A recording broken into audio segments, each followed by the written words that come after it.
ಕಾಲ್ನಡಿಗೆ ಬಂದವ್ರಿಗೆಲ್ಲ ನಾವು ಬಾದಾಮಿ ಮೇಲೆ ಕೊಟ್ಬಿಡ್ತೀವಿ, ನಾವು ಡ್ರೈ ಫ್ರೂಟ್ ಕೊಟ್ಬಿಡ್ತೀವಿ. ಹಿಂಗ್ ಅಲ್ಲಿ 2,000 ರೂಪಾಯಿ ಉಸ್ಲಂತೆ, ಅಲ್ಲಿ 300 ರೂಪಾಯಿ ಉಸ್ಲಂತೆ, ಅಲ್ಲಿ ಹೋದು ಕ್ಯೂ ಕರೆಕ್ಟ್ ಇಲ್ವಂತೆ, ಅಲ್ಲೋರು ನೀರ್ ಇಲ್ವಂತೆ, ಅಲ್ಲೋದ್ರ ಶೌಚಾಲಯ ಇಲ್ವಂತೆ. ಏನ್ ವ್ಯವಸ್ಥೆ ಮಾಡಿದಾರಪ್ಪ ಸರ್ಕಾರದವ್ರೆ. ಸರ್ಕಾರ ಕಾಂಗ್ರೆಸ್ ಸರ್ಕಾರ, ನೆಗದ್ ಬಿದ್ದೋಗ ನಿಮ್ ಸರ್ಕಾರ.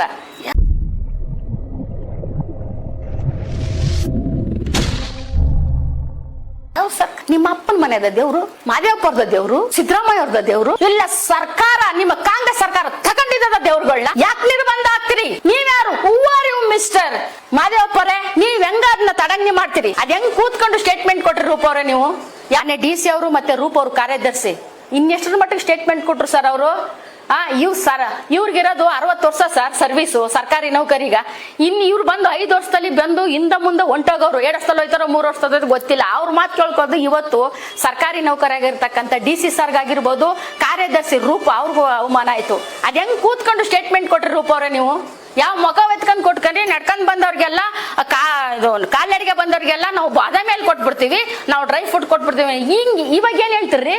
ಅಲ್ರಿ ಸ್ವಾಮಿ, ನಾವು ಬೆಟ್ಟ ಹತ್ಬೇಕಾರ ಹೋದ ವರ್ಷ ತಿಂದೇನೆ ಸರ್ಕಾರ ಇದ್ದಾಗ ನಮ್ಗೆ ಅಲ್ಲಿ ಯಾವ್ದು ನಿರ್ಬಂಧ ಹಾಕಿಲ್ಲ ಸರ್. ಇವತ್ತು ಬೆಟ್ಟ ಹತ್ತಕ್ಕೂ ರೂಲ್ಸ್ ಅಂಡ್ ರೆಗ್ಯುಲೇಷನ್ ಮಾಡಿದ್ದಾರೆ.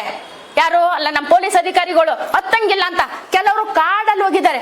ಅಲ್ಲಿ ಅಕಸ್ಮಾತ್ ಏನಾದ್ರು ಹುಲಿ ಇನ್ನೇನಾದ್ರು ಒಂದು ತಿಂತು ಅಂದ್ರೆ ಜನಗಳನ್ನ ಯಾರ ಮೇಲೆ ಕೆಟ್ಟ ಹೆಸರು ಬರ್ತದೆ? ನಿನ್ನ ಸರ್ಕಾರಕ್ಕೆ ತಾನೇ ಕೆಟ್ಟ ಹೆಸರು ಬರ್ತದೆ. ಅದ್ಯಾಕೆ ನೀವು ಬೆಟ್ಟ ಹತ್ತಕ್ಬಿಟ್ಟಿಲ್ಲ? ನಿಮ್ಮ ಅಪ್ಪನ ಮನೆದ ದೇವ್ರು, ಮಾದೇವಪ್ಪರದ ದೇವ್ರು, ಸಿದ್ದರಾಮಯ್ಯ ಅವ್ರದ ದೇವ್ರು, ಇಲ್ಲ ಸರ್ಕಾರ ನಿಮ್ಮ ಕಾಂಗ್ರೆಸ್ ಸರ್ಕಾರ ತಗೊಂಡಿದ್ದ ದೇವ್ರುಗಳನ್ನ ಯಾಕೆ ನಿರ್ಬಂಧ ಆಗ್ತೀರಿ? ನೀವ್ಯಾರು? ಹೂವಾರಿ ಮಿಸ್ಟರ್ ಮಾದೇವಪ್ಪರೇ, ನೀವ್ ಹೆಂಗ ಅದನ್ನ ತಡಂಗಿ ಮಾಡ್ತೀರಿ? ಯಾಕೆ ಪೊಲೀಸ್ ಆಫೀಸರ್ಗಳ ಮೆಟ್ಲತ್ಬೇಡ ಅಂತ ನಿರ್ಬಂಧ ಮಾಡ್ತೀರಿ? ನೀವ್ಯಾರ್ರಿ ಹೇಳಕ್ಕೆ? ಅದು ದೇವ್ರು ಸಾರ್ವಜನಿಕರ ಸೊತ್ತು ಚಾಮುಂಡೇಶ್ವರಿ. ನೀವ್ ಹೆಂಗ್ ಹೇಳ್ತೀರಿ? ನಿರ್ಬಂಧ ಯಾಕೆ ಆಗ್ತೀರಿ? ನಿರ್ಬಂಧ ಯಾಕೆ ಆಗ್ತೀರಿ? ನೀವು ಯಾಕೆ ಆಗ್ತೀರಿ ಸ್ವಾಮಿ? ಹೂವಾರಿ ನೀವ್ಯಾರ ಅದಕ್ಕ? ನಿಮ್ದೆಷ್ಟಿತ್ತು ಅಷ್ಟೇ ಮಾಡ್ಬೇಕು. ಬಸ್ ಬಿಟ್ಟಿದ್ದೀರಾ, ಫ್ರೀ ಬಿಟ್ಟಿದ್ದೀರಾ, ಬಿಡಿ. ಅಲ್ಲಿ 2,000 ರೂಪಾಯಿ ಉಸ್ಲಂತೆ, ಅಲ್ಲಿ 300 ರೂಪಾಯಿ ಉಸ್ಲಂತೆ, ಅಲ್ಲಿ ಹೋದು ಕ್ಯೂ ಕರೆಕ್ಟ್ ಇಲ್ವಂತೆ, ಅಲ್ಲೋರು ನೀರ್ ಇಲ್ವಂತೆ, ಅಲ್ಲೋದ್ರ ಶೌಚಾಲಯ ಇಲ್ವಂತೆ. ಏನ್ ವ್ಯವಸ್ಥೆ ಮಾಡಿದಾರಪ್ಪ ಸರ್ಕಾರದವ್ರೆ? ಸರ್ಕಾರ ಕಾಂಗ್ರೆಸ್ ಸರ್ಕಾರ, ನೆಗದ್ ಬಿದ್ದೋಗ ನಿಮ್ ಸರ್ಕಾರ. ಯಾವ ಸರ್ಕಾರ? ದಿ ಸರ್ಕಾರ? ನೋ, ಗ್ಯಾರಂಟಿ ಇಲ್ಲದ ಸರ್ಕಾರ, ಸುಳ್ಳಿನ ಸರ್ಕಾರ, ಮೋಸದ ಸರ್ಕಾರ, ಮತ್ತೆ ಮಕ್ಬಲ್ ಟೋಪ್ಯಾಕ ಸರ್ಕಾರ. ನಿಜವಾಗ್ಲೂ ಹೇಳ್ತಿದ್ದೀನಿ, ಈ ಸರ್ಕಾರ, ಈ ಒಂದು ಸರ್ಕಾರ ಸರಿ ಇಲ್ಲ ಸರ್. ಈ ಸರ್ಕಾರ ಬೇಗ ಹೊಂಟೋಗ್ಬಿಡ್ಬೇಕು ಜನಗಳು. ಇಲ್ಲ ಸರ್, ತುಂಬಾ ಬೇಜಾರಾಯ್ತು. ಕಾಲ್ ಸರ್ಜರಿ ಆಗಿದೆ, ಬಂದ್ ನೋಡಕ್ಕೆ ಅಂತ ನಿಂತವ್ರಿಗೆ ದರ್ಶನ ಇಲ್ಲ ಅಂದ್ರೆ ವೇಸ್ಟ್. ಇಲ್ಲ ಸರ್, ತುಂಬಾ ವೇಸ್ಟ್. ಹುಟ್ಟಿ ಬೆಳ್ದಿ ಮೈಸೂರಲ್ಲಿ ನಮಗ್ ನೋಡ್ಕೊಳಕ್ಕೆ ಸ್ವಾತಂತ್ರ್ಯ ಇಲ್ಲ. ಈ ಬೇರೆಯವ್ರಿಗೆಲ್ಲ ಅಧಿಕಾರ ಕೊಟ್ಕೊಂಡು ಇವ್ರು ಇಷ್ಟ ಬಂದಾಗ ದರ್ಶನ ಮಾಡಕ್ ಬಿಟ್ರೆ ಏನಕ್ಕೆ ಸರ್ಕಾರ ನಡೆಸ್ಬೇಕು ಇವ್ರುಗಳು? ಅವ್ರಿಷ್ಟ ಏನು ಇದು ಟಿವಿಲೆಲ್ಲ ಅನೌನ್ಸ್ಮೆಂಟ್ ಏನ್ ಕೊಟ್ರು ನೋಡಕ್ಕೆಲ್ಲ ಮೈಸೂರಲ್ಲಿ ಇವಾಗ ಧರ್ಮ ದರ್ಶನಕ್ಕೆ ಮೆಟ್ಲತ್ಕ ಬಂದವ್ರಿಗೆ ಬಿಡ್ತೀನಿ ಅಂದಾಗ ಬಿಟ್ಬಿಡ್ಬೇಕಾಗಿತ್ತು. ಬೆಳಗ್ಗೆಯಿಂದ ನಾವು 4 ಗಂಟೆಗೆ ಬಂದು ಹತ್ಕೊಂಡ್ ಏನ್ ಹುಚ್ಚ ಬಂದ್ ಹತ್ತಾರ ಜನಗಳು. ಅವ್ರ ಖುಷಿಗೋಸ್ಕರ ತಾನೇ, ಮನಶಕ್ತಿಗೋಸ್ಕರ ಅಲ್ವಾ ಬರೋದು. ಇನ್ನೇನಕ್ ಬರ್ಬೇಕು ಸರ್? ನೀರ್ ಕೊಟ್ರೆ ಸಾಕು. ಸದ್ಯ ಬಿದ್ದಿರೋರ್ನ ಎತ್ತವ್ರು ಇದ್ರೆ ಸಾಕು. ಅಲ್ಲಿ ಯಾರು ಇಲ್ವೇ ಇಲ್ಲ.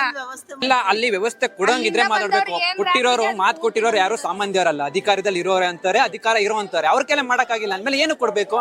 ಮಾತಿಗೆ ಏನ್ ಬೆಲೆ ಇದೆ? ಡ್ರೈ ಫ್ರೂಟ್ಸ್ ಬೇಕಾಗಿಲ್ಲ, ಬಾದಾಮಿ ಬೇಕಾಗಿಲ್ಲ. ಅಟ್ಲೀಸ್ಟ್ ಕುಡ್ದಿರೋ ನೀರ್ನ ಆಚೆ ಹಾಕಕ್ಕೂ ಎಲ್ಲೆಲ್ಲೂ ಜಾಗ ಇಲ್ಲ. ಸ್ಟೆಪ್ ಹತ್ಕೊಬ್ರವ್ರಿಗೆ ದರ್ಶನನ ನೀಟಾಗಿ ಮಾಡ್ಬೇಕು. ಇಲ್ಲಿ ನಾವು ದರ್ಶನಗೆ 2 ಗಂಟೆಗೆ ಬಂದಿದ್ದೀನಿ. ಈಗ ದರ್ಶನ ಆಗಿದೆ ಅಂದ್ರೆ 8 ಅವರ್ 9 ಅವರ್ ಮಕ್ಳುಗಳು ಕರ್ಕೊಂಡು ಮರಿಗಳು ಕರ್ಕೊಂಡು ಎಲ್ಲ ಅಷ್ಟೊಂದು ಕಷ್ಟ ಪಡ್ಬೇಕಾರೆ ಮ್ಯಾನೇಜ್ಮೆಂಟ್ ಅವ್ರು ಏನ್ ಮಾಡ್ತಾರೆ? ಒಂದ್ ವಾಟರ್ ಬಾಟ್ಲ್ ವ್ಯವಸ್ಥೆ ಇಲ್ಲ, ಒಂದ್ ಡಿಪಾರ್ಟ್ಮೆಂಟ್ ಅಲ್ಲಿ ಕರೆಕ್ಟ್ ಆಗಿ ಪೊಲೀಸ್ ಸಿಬ್ಬಂದಿಗಳನ್ನ ಹಾಕಿಲ್ಲ, ಏನು ಇಲ್ಲ. ಅಲ್ಲಿ ಒಂದ್ ಮಾತು ಹೇಳ್ತೀನಿ ಕೇಳಿ, ಅಲ್ಲಿ ಕ್ಯೂವಲ್ಲಿ ಈಗ್ಲೂ ಹೋಗಿ ನೋಡಿ, ಸಾವಿರಾರು ಜನ ನೂಕಾಟದಲ್ಲಿ ಸಾಯ್ತಾ ಇದಾರೆ. ಅಲ್ಲೊಂದ್ ಇಬ್ರು ಬಿದೋದ್ರು. ಅದನ್ನ ನೋಡೋರು ಎಮರ್ಜೆನ್ಸಿ ಡಿಪಾರ್ಟ್ಮೆಂಟೇ ಇಲ್ಲ, ಏನು ಇಲ್ಲ. ಇಲ್ಲಿ department first of all management ಸರಿ ಇಲ್ಲ ನನ್ನ ಅನಿಸಿಕೆಯಲ್ಲಿ. 9 ವರ್ಷದಿಂದ ಬರ್ತಾ ಇದ್ದೀನಿ. 9 ವರ್ಷಕ್ಕೆ ಈ ವರ್ಷ ಅವ್ರ ಕಾಮನ್ ಸೆನ್ಸ್ ಇಲ್ಲ ಲೇಡೀಸ್ಗೆ. ನಾನು ಹೇಳ್ತಿದ್ದೀನಿ, ನಾವು 5 ಅವರ್ ಹತ್ತಿ ನಿಂತಿ 300 ರೂಪಾಯಿಗೆ ಟಿಕೆಟ್ ಕೊಟ್ಬಿಟ್ಟು ನಾನು ದರ್ಶನ ಮಾಡ್ಬಿಟ್ಟು ಬಂದಿರೋದು ನಾನು. ಹೌದು, ನಾನ್ ಬಂದು 8 ಅವರ್ ಆಯ್ತು ಸರ್. ಇವ್ರ ಜೊತೆನೆ ನಾವು ಮೆಟ್ಲತ್ತಿದ್ದು. ಅದು ಲೇಡೀಸ್ಗಳು ಗುದ್ದಾಟ ನೋಡಿ ಗೈ ಎಲ್ಲ ಗಿಂಡೋದು ಮಾಡೋದು ಹೊಡಿಯೋದೆಲ್ಲ ಮಾಡ್ತಾರೆ. ಅಂದ್ರೆ ಡಿಪಾರ್ಟ್ಮೆಂಟ್ ಅಲ್ಲಿ ಮಾಡಿರೋನು ಕತ್ತೆ ಮೇಯ್ಸಕ್ ಲಾಯಕ್ ಸರ್. ಡಿಪಾರ್ಟ್ಮೆಂಟ್ ಅವ್ರು ಇನ್ನೇಂತಕ್ಕೂ ಲಾಯಕ್ಕಿಲ್ಲ. ಯಾಕಂದ್ರೆ ಮ್ಯಾನೇಜ್ಮೆಂಟ್ ಡಿಪಾರ್ಟ್ಮೆಂಟ್ ಅವರು ಕತ್ತೆ ಮೇಯ್ಸಕ್ಕೆ ಅವ್ರು ಸ್ಟೆಪ್ ನಡ್ಕೊ ಬರ್ಲಿ, ಒಂದಿನ ಸ್ಟೆಪ್ ಅಲ್ಲಿ ಒಂದಿನ ಅವ್ರ ಫ್ಯಾಮಿಲಿ ನಡ್ಕೊಂಡ್ ಬರ್ಲಿ. ಇವಾಗ ರಶ್ ಅಲ್ಲಿ ಆಗ ಗೊತ್ತಾಗುತ್ತೆ ಫ್ಯಾಮಿಲಿ ಕಷ್ಟ ಏನು, ಜನಗಳ ಕಷ್ಟ ಏನು, ಏಜ್ ಆಗಿರೋರ್ಗೆ ಹೆಂಗೆ ಅಂತ ಅಂದ್ಬಿಟ್ಟು ಒಂದ್ ವ್ಯವಸ್ಥೆನೂ ಚೆನ್ನಾಗಿಲ್ಲ. ಚೆನ್ನಾಗಿತ್ತಲ್ವಾ? 300 ರೂಪಾಯಿ ಟಿಕೆಟ್, 50 ರೂಪಾಯಿ ಟಿಕೆಟ್, ಮಾಮೂಲಿ ದರ್ಶನದವ್ರು ಹೋಗ್ತಿದ್ರು. ಹಂಗೆ ಮಾಡ್ಬೇಕಾಯ್ತು ವ್ಯವಸ್ಥೆಗಳನ್ನ. ಯಾಕೆ ಈ ತರ ಮಾಡಿದ್ರು? ಸರಿ, ಇಷ್ಟು ವರ್ಷದಿಂದ ಬರ್ತೀವಿ ನಾವು ಚಿಕ್ಕಮಗಳೂರು ಚಾಮುಂಡಿ ಬೆಟ್ಟಕ್ಕೆ. ಯಾವತ್ತೂ ಈ ತರ ಆಗಿರ್ಲಿಲ್ಲ. ಕುಡಿಯಕ್ ನೀರಿಲ್ಲ, ಹೊಟ್ಟೆ ಇದಿಲ್ಲ. ಒಂದು ಎಲ್ಲಿಟ್ಟಿದ್ದಾರೆ ಅಲ್ಲಿ ನಿಂತು ಯಾರು ಕೊಡ್ತಿದ್ದಾರೆ ನೀರು? ಯಾರು ಕೊಟ್ಟವ್ರೆ? ಎಷ್ಟು ಸರ್ ಬೆಟ್ಟದ ಮೇಲೆ ನಡ್ಕೊಂಡ್ ಬಂದು ನಮ್ಗೆ ಎಷ್ಟು ದಿನ ಅವರು ನಿಲ್ಸ್ಬಿಟ್ರು ಗೊತ್ತಾ? ಪ್ರತಿ ಸತಿನೂ ಚೆನ್ನಾಗಿರೋದು, ಈ ಸತಿನೇ ಚೆನ್ನಾಗಿಲ್ಲ. ಸರ್ಕಾರದಲ್ಲಿ ಸಿದ್ದರಾಮಯ್ಯ ಸರ್ಕಾರ ವೇಸ್ಟ್ ನನ್ನ ಅನಿಸಿಕೆ. ಯಾಕಂದ್ರೆ ಒಂದ್ ಡಿಪಾರ್ಟ್ಮೆಂಟ್ ಅವ್ರಿಗೆ ನೀಟಾಗಿರ್ಬೇಕು. ಅವರು ನಿನ್ನೆ ನ್ಯೂಸ್ ಅಲ್ಲಿ ಏನು ಬಿಡ್ಬಾರ್ದಿತ್ತು. ಅವ್ರು ಫಸ್ಟ್ ಹೇಳಿದ್ದೇನು, ಮೆಟ್ಲತ್ಕೊಂಡ್ ಬಂದವ್ರಿಗೆ ದರ್ಶನ, ಮೊದ್ಲು ದರ್ಶನ ಅಂತ ಹೇಳ್ಬಿಟ್ಟು 6 hours ವೇಟ್ ಮಾಡಿದೀವಿ. ಸಣ್ಣ ಮಕ್ಕಳನ್ನೆಲ್ಲ ಕರ್ಕೊಂಡ್ ಬಂದಿದೀವಿ. ಏನು ಈ ತರ ಆದ್ರೆ ಹೆಂಗೆ ಹೇಳಿ? ಪಾಪ ಲೇಡೀಸ್ಗೆ ಟಾಯ್ಲೆಟ್ಗೆ ಜಾಗ ಇಲ್ಲ. ಅಲ್ಲಿ ಪಾಪ ಎಷ್ಟು ಕಷ್ಟಪಟ್ಟಿದೆ ಗೊತ್ತಾ? 4-5 ಜನ ಮಲಿಕ ಹಂಗೆ ಬಿದ್ದೆ ಹೋಗ್ಬಿಟ್ಟಿದೆ.